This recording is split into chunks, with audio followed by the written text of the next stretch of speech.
할렐루야. 이 시간 함께 은혜 받으실 하나님 말씀은 여호수아 8장 1절부터 9절까지의 말씀입니다. 여호수아 8장 1절부터 9절까지의 말씀 다 함께 한 목소리로 합독하시겠습니다. 야훼께서 여호수아에게 이르시되 두려워하지 말라, 놀라지 말라. 군사를 다 거느리고 일어나 아이로 올라가라. 보라, 내가 아이 왕과 그의 백성과 그의 성읍과 그의 땅을 다 내 손에 넘겨주었으니 너는 여리고와 그 왕에게 행한 것 같이 아이와 그 왕에게 행하되 오직 거기서 탈취할 물건과 가축은 스스로 가지라. 너는 아이 성 뒤에 복병을 들지니라 하시니, 이에 여호수아가 일어나서 군사와 함께 아이로 올라가려 하여 용사 3만 명을 뽑아 밤에 보내며 그들에게 명령하여 이르되 너희는 성읍 뒤로 가서 성읍을 향하여 매복하되 그 성읍에서 너무 멀리 하지 말고 다 스스로 준비하라. 나와 나를 따르는 모든 백성은 다 성읍으로 가까이 가리니 그들이 처음과 같이 우리에게로 쳐 올라올 것이라. 그리할 때 우리가 그들 앞에서 도망하면 그들이 나와서 우리를 추격하며 이르기를 그들이 처음과 같이 우리 앞에서 도망한다 하고 우리의 유인을 받아 그 성읍에서 멀리 떠날 것이라. 우리가 그들 앞에서 도망하거든 너희는 매복한 곳에서 일어나 그 성읍을 점령하라. 너희 하나님 야훼께서 그 성읍을 너희 손에 주시리라. 너희가 그 성읍을 취하거든 그것을 불살라 야훼의 말씀대로 행하라. 보라, 내가 너희에게 명령하였느니라 하고 그들을 보내매 그들이 매복할 곳으로 가서 아이 서쪽 배들과 아이 사이에 매복하였고 여호수아는 그 밤에 백성 가운데서 잤더라. 아멘. 네, 저는 오늘 본문의 말씀을 근거로 열정을 가진 사람이라는 제목으로 함께 귀한 은혜의 시간을 나누기 원합니다. 네, 여러분, 우리의 마음 가운데 열정만 가득해 있다면 어떠한 실패 가운데서도 다시 일어날 수가 있습니다. 열정이 가득한 사람, 열정으로 똘똘 뭉친 사람은 작은 실패를 경험한다 할지라도 그 실패에 낙담하지 않고 더 나은 삶을 향해 나아갈 수 있는 것입니다. 중요한 것은 우리 마음 가운데 열정이 있는가, 하나님을 향한 우리의 신앙의 뜨거운 열정이 있는가 하는 부분들입니다. 여러분, 하나님께서 주신 우리의 인생은, 우리에게 선물로 주신 우리의 인생은 항상 즐겁고 또 가슴 벅찬 기대로 날마다 새로워야 하며 뜨거운 열정이 반드시 있어야 합니다. 열정이 있으면 우리가 기도를 해도 어떻습니까? 열정을 가지고 기도를 하면 하나님의 마음을 시원케 하는 기도, 하나님의 뜻에 맞는 기도를 할 수 있습니다. 또 찬양을 해도 온 마음과 온 정성을 다하여서 감동의 찬양을 드릴 수가 있는 것이고, 말씀을 들어도 그 말씀을 우리의 마음판에 새겨 말씀이 내 삶의 중심이 되고 나를 이끌어가는 능력이 되게 할 수 있는 것입니다. 여러분, 오늘 본문의 여호수아서 8장의 내용은 아이성 전투에 관한 중요한 교훈을 우리에게 알려주고 있습니다. 사실 이번 아이성 전투는 아간의 탐욕과 또 이스라엘의 교만으로 인하여서 한 번의 실패를 경험하기도 했습니다. 하지만 하나님의 이적에 의존한 그 전에 있었던 여리고 때와는 달리 이번 아이성 전투에서의 두 번째 승리하는 부분은 어떠한 인간적인 수단이 동원되는 그런 내용을 우리는 확인해 볼 수가 있습니다. 물론 아이성 전투 그리고 여리고성 전투 모두 하나님에 의해서 전략이 수립되었습니다. 그런데 우리가 여기서 알아야 할 중요한 사실, 간과해서는 안 되는 중요한 사실은 하나님께서는 당신의 백성이 처한 상황과 형편에 따라서 적절한 방법으로 다른 방법을 통하여서 도와주시고 계신다라는 사실을 우리는 분명히 알고 있어야 한다는 것입니다. 그럼 그 전투에서 어떠한 전투 가운데든 그 전투에서 누가 하나님께서 원하시는 승리를 거둘 수 있습니까? 열정을 가진 사람입니다. 싸우면 이긴다. 하나님께서 도와주시기 때문에, 하나님께서 함께 하시기 때문에 승리할 수 있다라는 그러한 열정이 있는 사람입니다. 하나님에 대한 믿음, 그리고 그 믿음으로부터 나오는 열정이 있는 사람, 그 열정으로 똘똘 뭉친 사람이 용감한 군사가 되어 승리를 거둘 수가 있다는 것입니다. 그럼 이 열정의 사람은 어떤 사람일까요? 첫째, 열정을 가진 사람은 실패를 두려워하지 않고 실패를 딛고 일어서는 사람입니다. 오늘 본문 여호수아 8장 1절의 말씀을 보면 야훼께서 여호수아에게 이르시되 두려워하지 말라 놀라지 말라 군사를 다 거느리고 일어나 아이로 올라가라. 보라 내가 아이 왕과 그의 백성과 그의 성읍과 그의 땅을 다 내 손에 넘겨주었으니 라고 말씀해 주고 계십니다. 하나님께서는 왜 여호수아에게 두려워 말라 놀라지 말라라고 말씀하셨습니까? 무엇 때문에 이렇게 말씀하시죠? 아이성 전투에서 이미 한 번의 실패를 경험했기 때문입니다. 실패하여 낙심해 있는 절망에 있는 여호수아에게 하나님께서는 친히 찾아오셔서 그에게 위로와 힘을 주고 계십니다. 두려워하지 말고 놀라지 말고 다시 한번 아이성을 공격해라. 그리고 이제 내가 이 백성과 이 성읍을 내 손에 주겠다고 말씀해 주고 계시는 것입니다. 여러분, 우리가 살면서 한두 번 실패할 수 있습니다. 인생을 살다가 한두 번이 아니죠. 여러 번 실패를 할 수 있죠. 그런데 그러한 실패들이 우리에게 치명적인 약점이 될 수 있는 것은 아니라는 것을 알아야 합니다. 사람은 누구나 다 실패를 경험할 수 있습니다. 공부에 실패할 수도 있고 사업에 실패할 수도 있고 직장생활에 실패할 수도 있고 결혼에 실패할 수도 있고 자녀 교육에 실패할 수도 있습니다. 중요한 것은 실패 자체가 아닌 실패 후에 그 실패를 대하는 우리의 마음의 자세라는 것입니다. 열정이 있는 사람은 그 실패의 자리에 머물러 있지 않고 반드시 성공하기 위해 다시 일어선다는 것입니다. 왜 실패했는지, 무엇이 문제인지 원인을 분석하고 그 원인을 찾아내서 그것을 고치고 바꾸어가려고 애를 쓴다는 것입니다. 미국에서는 해마다 3만 개 이상의 소비재 관련 신제품이 쏟아져 나온다고 합니다. 근데 이렇게 많은 신제품들이 쏟아져 나오지만 그 가운데 80% 이상이 실패하는 그런 제품이 되어버리고 만다는 그런 이야기를 들었습니다. 또 미국에 잘 알려진 예전에 큰 홈런왕 베이비 루스는 714개의 홈런을 통해서 유명한 야구 선수로 각광을 받긴 했지만 그 714개의 홈런을 치는 동안 그보다 훨씬 많은 거의 2배 가까이 많은 1330번의 삼진 아웃을 당해야만 하는 그러한 실패의 아픔이 있었다고 합니다. 실패를 두려워하지 않고 힘차게 스윙을 했기 때문에 열정을 가지고 힘차게 스윙을 했기 때문에 그가 홈런왕이 될 수 있는 그러한 반열에 오를 수가 있었던 것이죠. 여러분, 세상에서 실패 없이 성공만 하는 사람은 없습니다. 어린아이가 넘어지는 것을 반복해야지만 일어설 수 있고 걸을 수 있는 것이고 수영을 배우는 사람은 수영장의 물을 두려워하지 않고 그 물을 마셔봐야지만 수영을 제대로 익힐 수가 있는 것입니다. 실패했다는 것보다 중요한 것은 그 실패를 어떻게 받아들이냐 하는 것입니다. 실패의 경험을 창조적 에너지로 사용하느냐 아니면 그 실패를 가지고 파괴적 에너지로 쓰느냐가 중요한 것이고 이것은 본인의 마음가짐에 달려있다는 것을 우리가 분명히 알 수 있어야 한다는 것입니다. 여러분, 여호수아는 실패를 했습니다. 아이성 정복의 처음은 실패를 했습니다. 하지만 하나님의 말씀을 듣고 두려워하지 말고 놀라지 말라 내가 너와 함께한다는 그 하나님의 말씀을 듣고 다시 열정을 가지고 일어섰습니다. 실패한 아이성을 향해 다시 진격했습니다. 왜냐하면 하나님의 뜻을 이루고자 하는 그 믿음과 그 열정이 자신의 죽음보다 더 강했기 때문입니다. 그리고 여호수아는 실패의 원인을 찾았습니다.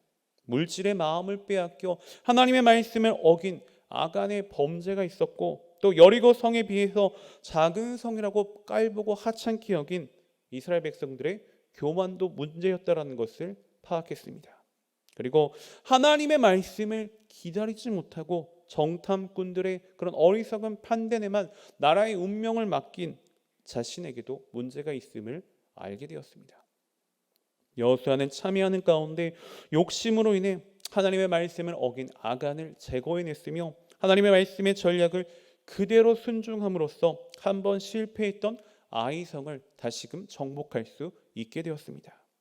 여러분, 우리에게 실패라고 하는 것은 마침표가 아닙니다. 마침표가 아니라 성공으로 가는 과정이라는 것을 알아야 합니다. 또한 실패는 자기를 돌아보는 자기 성찰의 기회이자 하나님 앞으로 더 가까이 갈 수 있는 은혜의 기회가 된다는 것을 알아야 하는 것입니다. 그렇게 우리는 어떠한 실패 가운데서 실패에 낙담하지 말고 70번씩 7번이라도 용서해 주시는 하나님 앞으로만 나아갈 수 있어야 하는 것입니다. 주님께서는 우리에게 말씀하십니다. 두려워 말라, 놀라지 말라, 내가 너와 함께 한다라고 말씀해 주십니다. 그리고 다시 시작하라고 우리에게 말씀해 주신다는 것입니다. 이 말씀이 우리 모두에게 위로가 되고 힘이 될 수 있어야 하는 것입니다. 자, 둘째, 하나님의 열정을 가진 사람은 하나님의 것과 내 것을 구별할 줄 아는 사람입니다. 무턱대고 덤비는 것이 아니라 사리 분별을 잘 할 수 있는 그러한 사람이라는 것입니다. 보면 여호수아 8장 2절의 말씀을 보면 너는 여리고와 그 왕에게 행한 것 같이 아이와 그 왕에게 행하되 오직 거기서 탈취할 물건과 가축은 스스로 가지라. 너는 아이 성 뒤에 복병을 들지니라 하시니라고 말씀해 주고 계십니다. 자, 2절을 보면 전쟁에서 탈취한 모든 것을 이제는 너희가 다 가지라고 말씀해 주는 내용을 확인해 볼 수 있습니다. 자, 그런데 그 전에 정복을 했던 여리고성 함락 때는 어떻게 하셨나요? 어떻게 하셨죠? 여호수아 6장 17절에서 18절의 말씀을 함께 살펴보면 이 성과 그 가운데 있는 모든 것은 야훼께 온전히 바치되 기생 라합과 그 집에 동거한 자는 모두 살려주라. 이는 우리가 보낸 사자들을 그가 숨겨주었음이니라. 너희는 온전히 바치고 그 바친 것 중에서 어떤 것이든을 취하여 너희가 이스라엘 진영으로 바치는 것이 되게 하여 고통을 당하게 되지 않도록 오직 너희는 그 바친 물건에 손대지 말라라고 말씀해 주고 계십니다. 여리고성 정복과 아이성 정복은 무엇이 다릅니까? 무엇이 다르죠? 왜 하나님께서는 여리고성의 소득은 모두 다 하나님께 바치라고 말씀을 하셨고 아이성의 소득은 다 너희가 취하라고 말씀하셨을까요? 각각의 성질이 다르기 때문에 그런 것입니다. 여러분, 무엇이 다른지 분별할 줄 아는 사람이 하나님의 마음에 합한 열정의 사람이 될 수 있는 것입니다. 먼저 여리고성의 탈취물은 가나안 정복에 있어서의 첫 소득이 됩니다. 약속의 땅에서의 첫 소득이라고 하는 것은 매우 큰 의미가 있는 것이고 그 소득을 누가 있게 했는지를 기억하는 것은 굉장히 중요한 부분이 되는 것입니다. 그것은 전적으로 하나님의 은혜였습니다. 성을 한 바퀴씩 돕고 마지막에 7바퀴 돌 후에 소리를 지른 것밖에는 없었습니다. 그런데 성이 저절로 무너졌죠. 누가 한 것입니까? 하나님께서 전적으로 하신 은혜의 역사였습니다. 철저하게 하나님의 은혜임을 알게 하시며 그 은혜임을 알게 하시기 위해 하나님께서는 상상할 수 없는 기적을 베풀어 주셨던 것입니다. 그래서 얻은 그 소득은 전적으로 하나님의 것이다. 손대지 말라. 범하면 화를 당할 것이다 라고 반복하며 강조하고 계시는 것입니다. 사실 그 다음에 이어지는 모든 전쟁, 전투도 전략이 다를 뿐 다 하나님의 도우심으로 이기게 하셨습니다. 그러나 그 소득은 이제 너희가 다 가져라라고 말씀해 주십니다. 다 하나님께서 주신 은혜라는 사실만 이제는 기억하면 된다는 것이죠. 자, 사랑하는 여러분, 하나님께서는 우리 삶에 역사하시는 방법들이 모두 다양하게 존재하고 있습니다. 여리고 성의 전투와 아이고 성의 전투에 개입하신 하나님의 뜻과 섭리는 같지 않으셨습니다. 보면 여호수아 8장 3절에서 7절의 말씀을 살펴보면 이에 여호수아가 일어나서 군사와 함께 아이로 올라가려 하여 용사 3만 명을 뽑아 밤에 보내며 그들에게 명령하여 이르되 너희는 성읍 뒤로 가서 성읍을 향하여 매복하되 그 성읍에서 너무 멀리 하지 말고 다 스스로 준비하라. 나와 나를 따르는 모든 백성은 다 성읍으로 가까이 가리니 그들이 처음과 같이 우리에게로 쳐 올라올 것이라. 그리할 때 우리가 그들 앞에서 도망하면 그들이 나와서 우리를 추격하며 이르기를 그들이 처음과 같이 우리 앞에서 도망한다 하고 우리의 유인을 받아 그 성읍에서 멀리 떠날 것이라. 우리가 그들 앞에서 도망하거든 너희는 매복한 곳에서 일어나 그 성읍을 점령하라. 너희 하나님 야훼께서 그 성읍을 너희 손에 주시리라 라고 말씀해 주고 계십니다. 3절 이하에서 하나님께서 아이성의 공략에 대해서 그 전략을 쭉 자세하게 설명해 주고 계십니다. 군사를 매복하라. 적을 유인하여 양쪽에서 협공하라라는 그러한 내용의 말씀입니다. 자, 여러분, 열정의 사랑은 그때그때의 상황마다 역사하시는 하나님의 뜻을 분별하여 순종함으로 나아갈 수 있는 그러한 사람입니다. 여리고성 전투에 하나님은 엿새 동안 한 번씩 성을 돌게 하셨습니다. 마지막 1회 때 7바퀴 돌면서 나팔 불고 소리치면 성이 무너질 것이다. 그래서 그대로 했더니 성이 무너졌죠. 하나님의 역사하시는 방법은 이때는 무엇이었습니까? 기적의 역사였습니다. 기적적인 방법으로 역사하셨죠. 싸워보지도 못하고 이긴 것입니다. 전적인 하나님의 은혜의 역사였습니다. 그런데 아이성의 전투는 이런 기적은 나타납니까? 이런 기적은 전혀 나타나지 않았습니다. 아이성 전투에 역사하신 하나님의 방법은 기적이 아니었습니다. 기적이 아니라 지혜였다는 것입니다. 매복하게 하셨고 유인하게 하셨고 협공하게 하셨습니다. 이전에 백성들이 무기를 가지고 직접 싸워야만 했다는 것입니다. 하나님의 전략과 백성들의 용감한 열정을 가진 용감한 전투력이 아이성 전투를 승리로 이끌게 했던 것입니다. 자, 여러분, 여기서 우리가 알 수 있는 사실은 무엇입니까? 하나님께서는 세상 가운데 역사하시고 섭리하시는 방법이 바로 두 가지의 방법이 있다라는 것입니다. 그 두 가지의 방법이 무엇입니까? 하나는 하나님의 기적의 방법이고 하나님께서 주시는 지혜의 방법이라는 것입니다. 때로는 기적과 같은 방법으로 드라마 같은 기적과 같은 방법으로 하나님의 살아계심과 능력을 나타내 주시기도 하십니다. 하지만 때로는 기적 없이 그의 상황에 맞게 주시는 말씀의 지혜를 통해 세상을 이기게 하시게 한다는 사실도 우리가 알 수 있어야 하는 것입니다. 그러나 분명한 사실은 여리고 성 전투, 아이성 전투 모두 다 하나님께서 함께 하심으로 하나님이 이기게 하신 그러한 전쟁이었다라는 사실을 우리는 명심할 수 있어야 하는 것입니다. 지금도 하나님께서는 우리에게 때로는 기적의 방법을 통하여서 또 하나님의 사랑과 능력을 그 기적의 방법을 통하여서 보여주시기도 하시지만 때로는 세상 지식과 자연 법칙을 방랑한 특별한 지혜를 가지고서 우리 삶에 개입하시고 간섭해 주시고 계시다라는 것을 우리가 분명히 인식할 수 있어야 하는 것입니다. 그런데 일부 사람들은 꼭 기적이어야만 하나님께서 역사하고 계셨다고 믿고 지혜의 방법으로 해결되는 모든 다른 역사의 방법들은 별로 감동과 감사 없이 흘러보내고 있다는 것을 우리가 생각해 볼 수 있어야 하는 것입니다. 많은 성도들이 범하기 쉬운 잘못된 생각이 바로 여기에 있다는 것입니다. 우리는 예수님을 믿고 신앙생활을 열심히 하면서 종종 기적의 체험들을 할 때가 있습니다.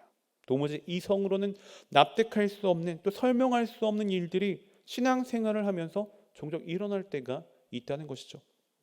기도하면 신령한 세계가 열리기도 하고 찬양하는 가운데 성령의 강한 임재를 느끼기도 합니다. 그러나 중요한 것은 비록 성도들의 믿음을 가지고 기적을 체험했다 할지라도 그 기적은 항상 우리가 원할 때마다 우리가 원하는 그런 순간마다 일어나는 것은 아니라는 것입니다. 우리의 삶 속에는 여리고 성의 정복대와 같이 나타나는 하나님의 기적의 역사도 물론 있지만 오히려 하나님은 아이성의 정복대와 같이 우리에게 지혜를 주시고 그 지혜를 가지고 문제를 해결하라고 하실 때가 더 많다는 것을 우리가 기억할 수 있어야 한다는 것입니다. 사랑하는 여러분, 고대나 현대, 지금 현대를 살아가고 있는 그 모든 상황 가운데서 전쟁의 승리의 관건은 어디 있습니까? 훌륭한 작전과 명령의 절대 순종에 있습니다. 아무리 훌륭한 작전을 세운다고 할지라도 군사들이 그 명령에 순종하지 않는다면, 그 명령을 받아들이지 않는다면 그 전쟁에서, 그 전투에서는 승리할 수가 없는 것입니다. 오늘 본문에서 이스라엘이 아이성 재공격에서 승리할 수 있었던 것은 무엇입니까? 하나님께서 훌륭한 작전을 세우시고 여호수아를 비롯한 이스라엘의 모든 백성들이 하나님의 말씀에 그 명령에 절대 순종했기 때문에 이루어질 수 있었던 그러한 귀한 승리였던 것입니다.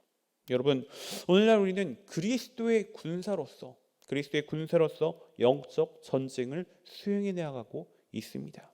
이 전쟁의 작전은 이미 하나님께서 말씀을 통해 우리에게 승리할 수 있는 길을 알려주셨습니다. 문제는 우리가 그러한 작전을 세우신 하나님의 명령에, 그 말씀에 어떻게 반응을 하느냐는 것입니다. 만일 우리가 열정을 가지고 하나님의 말씀에 순종하며 나아간다면 승리는 우리의 것이지만 내 생각과 내 판단을 앞세워 불순종한다면 기적적인 부분만 받아들이고 하나님께서 주신 그 말씀을 통해서 우리가 순종하는 길로 나아가지 못한다면 우리는 패배를 피할 수 없게 되는 것입니다. 그렇기 때문에 여러분, 우리는 항상 하나님의 말씀을 가까이 하며 그 말씀에 절대 순종하는 그러한 삶을 살아야만 하는 것입니다. 하나님의 말씀에서 우리의 생각을 가지고 좌우로 조금도 치우쳐서는 안 됩니다.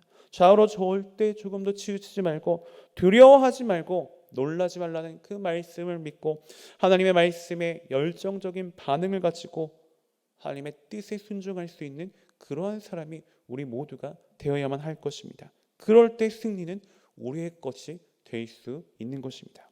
하나님의 말씀에 순종하는 열정의 사람들이 되어서 우리 앞에 놓인 모든 영적 전쟁에서 승리할 수 있는 저와 여러분, 우리 모두가 되시기를 주님의 이름으로 소원하고 축복하며 말씀을 마치겠습니다. 기도하시겠습니다.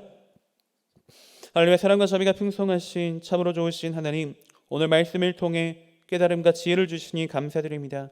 우리가 어떠한 상황과 환경 가운데서도 하나님의 말씀을 굳게 믿고 그 말씀에 항상 순종하는 열정의 사람이 되어 모든 영적 전쟁에서 승리하는 지혜로운 우리 모두가 될 수 있도록 주님 인도하시고 축복하여 주시옵소서.